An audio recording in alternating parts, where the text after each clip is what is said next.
Hello, YouTube. June the 12th, 2019, and I'm back with another video. Today, we're here to talk about self-driving vehicles in the NC, baby. Specifically, our most profitable city in the Carolinas, Charlotte. So, Charlotte, which upon doing some further research, it appears that this is not the first time they have tested out self-driving vehicles. They've been doing this since 2017, but now they are taking it as far as public transportation. I was trying to find an article on that to put down as a reference. I seen it on the news. Um, I couldn't find it online, but my source for this is actually I guess Fayetteville News, Channel 14 if you're from, North Carolina. But from what I was seeing, Charlotte is trying to now make it where public transportation, the buses and even the mail carriers will now have self-driving vehicles where with the modern day technology, especially with, 5G coming in, 5G is more than just fast internet. It makes it possible where you can have self-driving vehicles. That's what the technology it uses is the 5G technology. So with this 5G technology coming into fruition within the next year, they're testing out as soon as October this year self-driving buses that they have already made. Now there are some setbacks to this. The buses only go 15 miles per hour as opposed to the regular ones that go up to 50 miles per hour. They're a little bit shorter than our regular buses. They're more like the size of the small shuttle buses if y'all are used to taking public transportation as opposed, they're not the large buses that we're accustomed to. They're more like the little small bus that you get on instead. So it seats about what 22 people as opposed to like the regular buses can easily sit about 50 people, and then the other people can stand up. If you have a crowded bus, it can easily sit like 60 some people, but the little shuttle buses seat about like 22 people. So 15 miles per hour, don't require no driver. What are the good and the bad when it comes to this? The first major bad thing is a lot of people who are, bus drivers obviously would be out of a job as far as driving is concerned. I know y'all can say, well, they can easily be acclimated to customer service, but it's like you only need so many customer service workers for, a bus station. You don't need that many. What about the people who are already in customer service? So now what are you going to do with all these bus drivers? Now, of course, they're saying that for now, they're going to have, a person on the bus anyways, just in case that something happens where the bus driver needs to take over. But it's like, as technology is perfecting, that's only a temporary job position because the goal is to not have a bus driver there at all, or you wouldn't even implement this darn on driveless technology for the bus to be able to drive itself. So that's only supposed to be a temporary, position as opposed to a permanent one. So that's the first thing right there. All bus drivers are now at risk of losing their immediate jobs. So y'all better learn how to get into customer service real quick and solidify your position in that one because you might be out of a job. Now, fortunately for the 2-6, y'all don't have to worry about Fayetteville Area System of Transit taking on this technology just yet.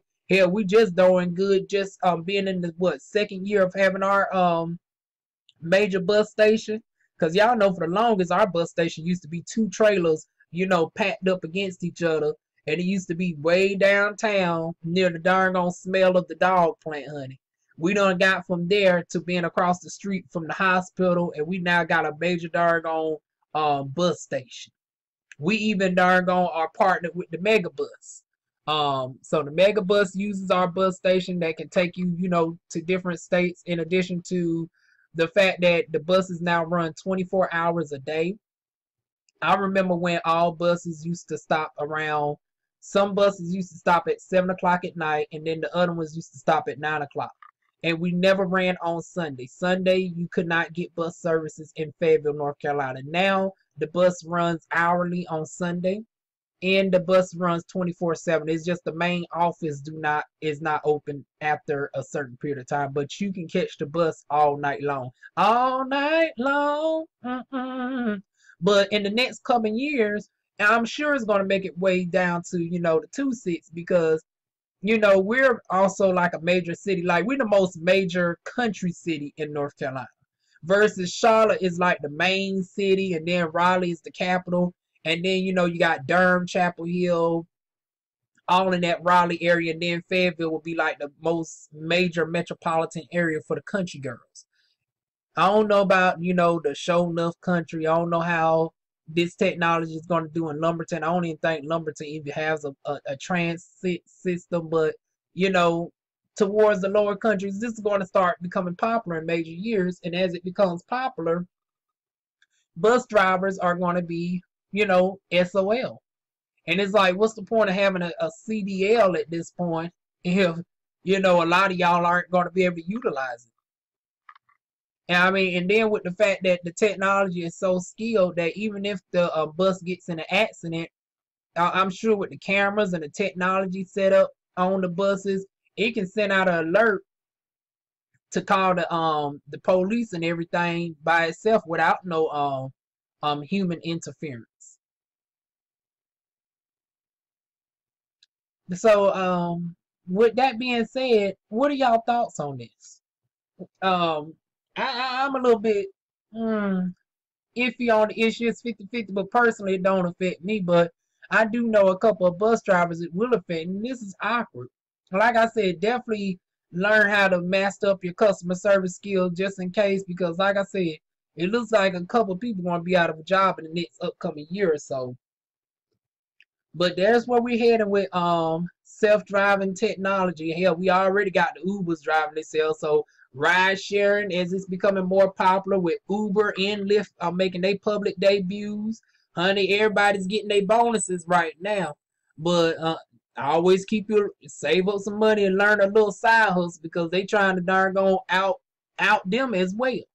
Why are they going to continue paying you a certain fare when they can get to the point where Uber can start driving the darn on people themselves?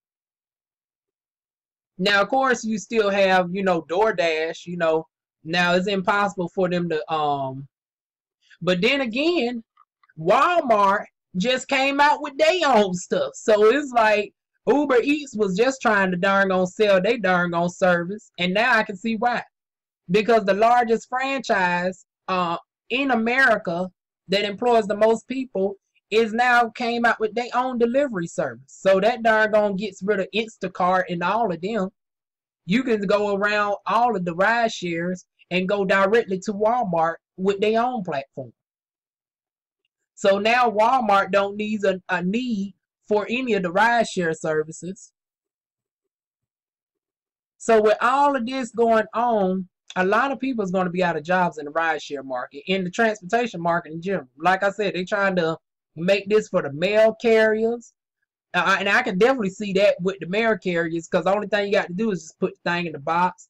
The camera can see if the little red thing is up on your mailbox, and it snatch the mail out that needs to be taken out and put the mail that needs to be taken in, and all of that. With your packages, it can darn go scan the package and put it in the special keyhole that it needs to be put in. All of that can be done, using 5G technology. And then you got Amazon. Amazon got it set up with their cameras where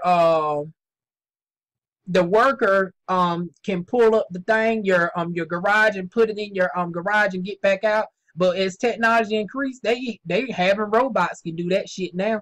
Now instead of a person, a robot can easily go up to your thing, and that would be even more trustworthy for the homeowner, because the robot is not thinking about stealing any jewelry. So that decreases the chance of a worker possibly taking anything, even though you're on camera and everything. Sometimes an irate darn gone worker might darn gone risk it all, but you won't have to worry about any of that with a robot. So they might, from the customer's perspective, they might see that as a more of a benefit to replace the worker coming in their house and have a robot, just drop off their package and, you know, get back out the garage. So now you got the robots potentially replacing the Amazon workers. Even with Amazon Flex, they can darn gonna have they can have the automatic vehicles do that. Pack the stuff up and drop the stuff off. Walmart got their own delivery service coming out. Uber's trying to get rid of theirs. And then with regular Uber and Lyft, they can darn gonna over time get rid of every one of their drivers and start having self-driving technology. So what are y'all thoughts on all this self-driving technology coming out? For anybody who's in public transportation or ride sharing service, I would love to know y'all opinion on this. Do y'all have a backup job just in case? Because like I said, your days are looking numbered. You better learn how to speak a different language because they still going to need, you know, translators. They're going to always need a human customer support rep. And even then, and when it comes to call center work, honey, they trying to phase us out too. They got these darn gone robots that speak so much like human beings, but they still have their personal flaws. They can't pick up on like people like me with a southern accent. So that's the only thing keeping us afloat is because they don't have the robots speak a little bit too proper. They don't understand southern jargon. They don't understand, you know, dialects and all that. But honey, as they master these darn gone robots and alter their voices and sound more distinguishable and have different accents, honey, as soon as they darn gonna have the robots with a southern accent, honey, it's over for the call center folks. Soon as they start picking up on slang words like what it do, what's up, yeah, that sounds all right. Like once they start picking up on improper words like that, honey, it's over for the call center workers. So make sure you got your background in translation because they still going to need a human to know how to do proper translations, especially if it's in a language that's not in the Greek alphabet. If it's like something like Mandarin, if it's something like Amharic, you know, for my East African folks out there, Japanese, honey, all of that is a major plus. If you have a background in IT or technology, honey, that's a major plus as well. Security background, that might do you some good on the bus, honey, because they still going to need human security guards as far as, you know, on the jobs and all of that. But as far as just regular transportation workers and rideshare, honey, y'all in danger, girl. Make sure you got you a second trade underneath your darn gone belt. That way you don't end up getting darn gone sidetracked. Honey, DivaWuan tried to tell you in advance so you don't get darn gone. You wake up one day and you get that notice that all Lyft drivers are now suspended because they now darn gone implementing all the drivers to be darn gone robots. So to avoid that surprise, so you don't put all your eggs in one basket, DivaWuan is recommending you darn gonna have a second thing under your belt and don't rely solely in rideshare. And the same thing with my people who's working at Fayetteville Area System of Transit, Charlotte, Raleigh, and all these other public buses. Honey, make sure you know your skills in customer service.